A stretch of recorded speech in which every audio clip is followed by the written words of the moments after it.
Grâce à sa conception, le boulier compteur ABAX nous permettra de représenter tout nombre, écrit en lettres ou en chiffres.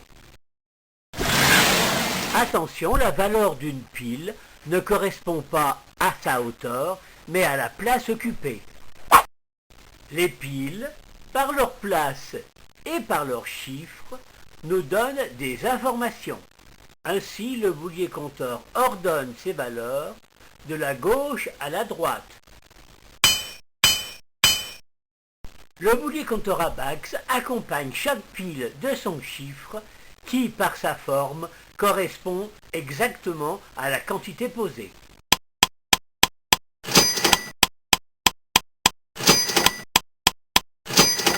Ainsi, par leur forme, les chiffres comptent uniquement les unités présentes. C'est leur valeur absolue. Mais par la place occupée, les chiffres donnent la valeur des unités présentes. C'est leur valeur relative. Ainsi, 5 unités de la centaine se disent 500. 6 unités de la dizaine se disent 60. 4 unités chez les unités simples se disent 4. Soit le nombre représenté 564. Soit les informations suivantes: 3 centaines, 5 dizaines, 2 unités. L'information 3 centaines sera placée sur la tige verte du boulier compteur ABAX, étant la plus grande. L'information 5 dizaines sera placée sur la tige rouge du boulier compteur ABAX. L'information 2 unités prendra sa place sur la tige bleue du boulier compteur ABAX. Afin de donner une représentation concrète à ces chiffres, nous les accompagnerons de leurs anneaux.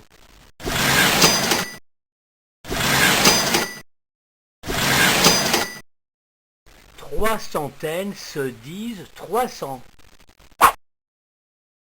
5 dizaines se disent 50. 2 unités se disent 2. Le boulier compteur ABAX représente donc le nombre 352. Soit les informations suivantes: 6 centaines, 8 unités. Mais nous avons 2 informations pour 3 tiges. Nous devons placer chaque information sur sa bonne tige. Donnons un nom maintenant à chacune de ces tiges. Ainsi, chaque tige sera représentée par sa valeur. Plaçons maintenant les informations. 6 centaines placées. 8 unités placées. En lettres, nous écrivons 608 nombres représentés. Aucune information sur la tige concernant les dizaines. Afin que chaque chiffre garde sa place, nous allons introduire le 0. Il ne se prononce pas. Le 0 permettant à chaque chiffre de garder sa place respective. Voici donc le nombre 608 représenté à l'aide de ses lettres et de ses chiffres. Soit 125 écrit en lettres. Plaçons les informations sur le boulier compteur ABAX. 100, soit une unité chez les centaines. 20, donc 2 unités chez les dizaines. 5, donc 5 unités chez les unités. Voici les 2 écritures en chiffres et en lettres du nombre 125.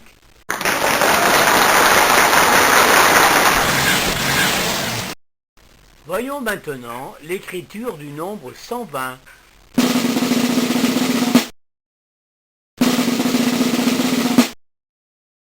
Aucune information sur la tige des unités, on l'indiquera par un 0. Voici le nombre 120 écrit en lettres et en chiffres.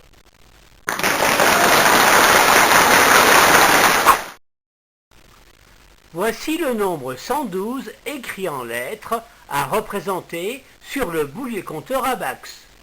112 est composé de 2 mots, mais il nous faut retrouver les 3 tiges.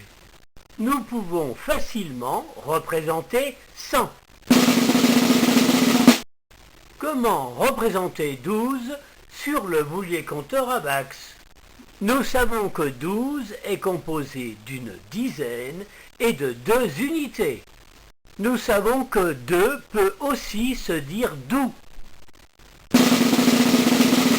Et 10 peut aussi se prononcer the. Et voici le nombre 112 représenté en lettres et en chiffres. Voici le nombre 178 écrit en lettres à introduire sur le boulier compteur Abax. Plaçons en premier 100. 100, une unité à placer. Nous pouvons aussi représenter facilement 60. 6 unités de la dizaine à placer. Nous voyons qu'il nous reste encore une dizaine à placer. C'est 10. Mais 6 dizaines placées plus une à mettre, 6 et 1, 7. On indique 7. Il nous reste ensuite les 8 unités à placer. Voici le nombre 178 écrit en lettres et en chiffres.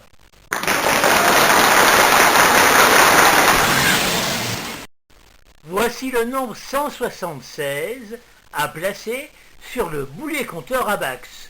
Je place 100, l'anneau de la centaine. Je place ensuite 60, les 6 anneaux de la dizaine.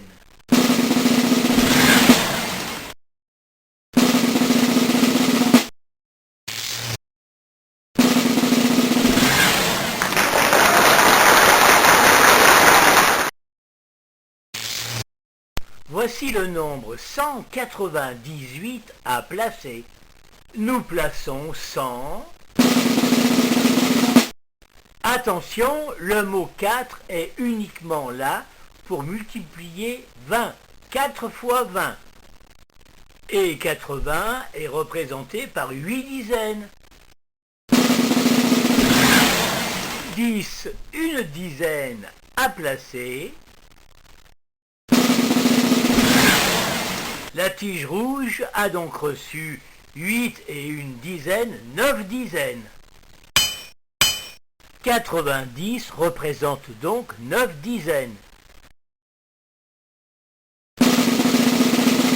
Et le mot 8 représente 8 unités. Je place 8 chez les unités. Le boulier compteur Abax représente maintenant le nombre 198.